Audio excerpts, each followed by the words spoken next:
going from a third dimension to the fifth dimension, and December 21st, 2010, we will be fully into the fifth dimension, and this is when it's going to get a new beginning, because we'll be losing our arch enemy, in general, the Dracons, because as I say, there are some good ones, but most of them are not. And when we lose them, because the planet is putting them out, then we'll find out what we really worth, because we'll have the planet back again for ourselves. We've got 13 different kind of alien and extraterrestrial races intermeeting with us right now. Some of them are much different looking, so the government hides them in underground places and laboratories and islands and stuff like this. But these are times of choice. It's a time now where concentrated thought and spirituality must be used. It will be used either for you or against you. You can join the party and begin to also use it, or be subject to anybody that's using it upon you, because you don't have enough energies or sense or awakened enough to begin to use it yourself. These are dangerous times. These are forbidding times. These are wonderful times. These are glorious times. It's glorious for those who now can awaken and see the power within and begin to lift that veil of Maya and understand what really religion is, what really race is, what really this planet is. And only when you awaken to a problem can you do anything to solve it. This is a time for solving it, not a time for fear. But if you don't do anything, I say be very fearful. Because if you go into some of these hospitals, take some of these drugs, go out and do the things they're telling you to, breathing the air that's bad and eating the food that's bad, yes, you're going to have problems, because you're not going to be able to wake your immune system up, and you're going to be subject to whatever they want. And this is what they do. They put chips in you, make you a slave. We should be very concerned about it. Simply because we're under control on this planet. You know, there's a book out a long time ago, Everything is Under Control. And it is. Unfortunately, it's not good control. We've been dominated by a draconic type of a race of serpents and a race of dragons, if you want to call it, that walk upright. This is what all the holy books talk about. It's referenced in the Popova, it's referenced in the Bhagavad Gita, it's referenced in the Bible, it's referenced in so many things, and it's coming to the fore now. That's why you see all these movies that are telling you the truth. Heroes is showing you some of the new grade of crystals that are going to be coming in with the powers they can develop, or can be augmented by machines to let them understand what's happening again. We are now under weather control. They now make weather, and if you doubt that, just look at the crazy things. You had tornadoes coming down in Missouri, you had tornadoes in Arkansas, you had tornadoes in Tennessee, you had tornadoes in Oklahoma, you got earthquakes that are happening in Italy, you got earthquakes everywhere, you got Vesuvius going off, you got the Kilauea in Hawaii going off, you have turbulences, you have seiches, you have drought. All these things are showing that there is an imbalance in our planet. But more than that, these various nations have perfected the science of weather modification. That's what they call it. I say weather control. They can make droughts, they can make storms, they can make hurricanes. We have pictures back in Isabel, which was almost 4 years ago, when Isabel was a category 5. It had like a 5-pointed star. When it was 4, it had a square.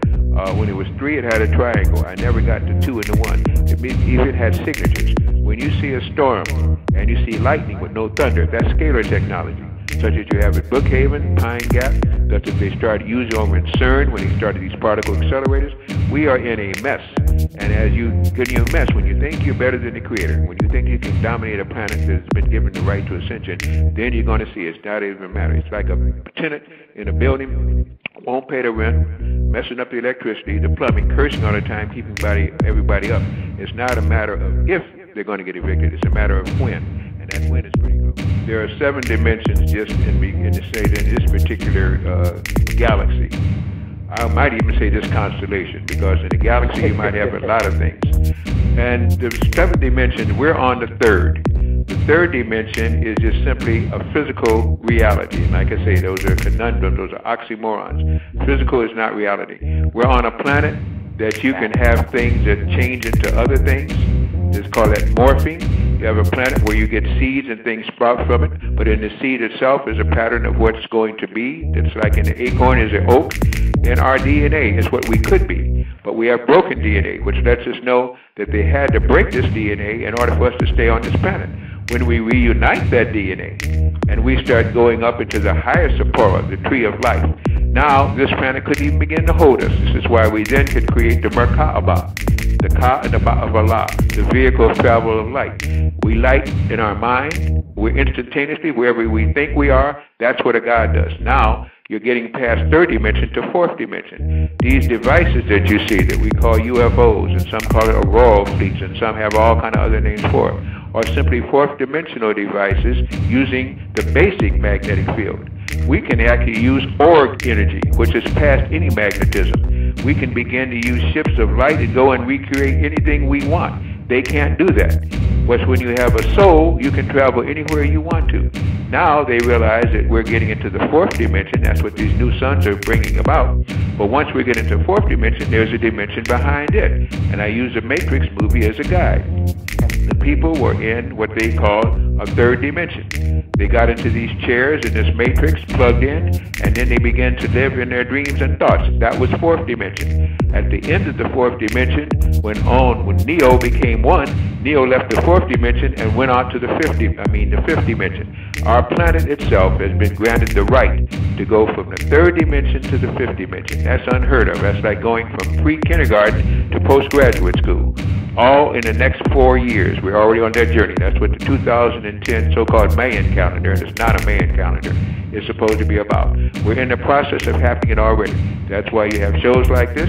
This is why you have people searching, because that consciousness is coming back. The ability to think past the veil is coming back, and this is the time of enlightenment. The two suns will bring it to us. If we need three, we'll get it, because we don't control this planet, the Creator does.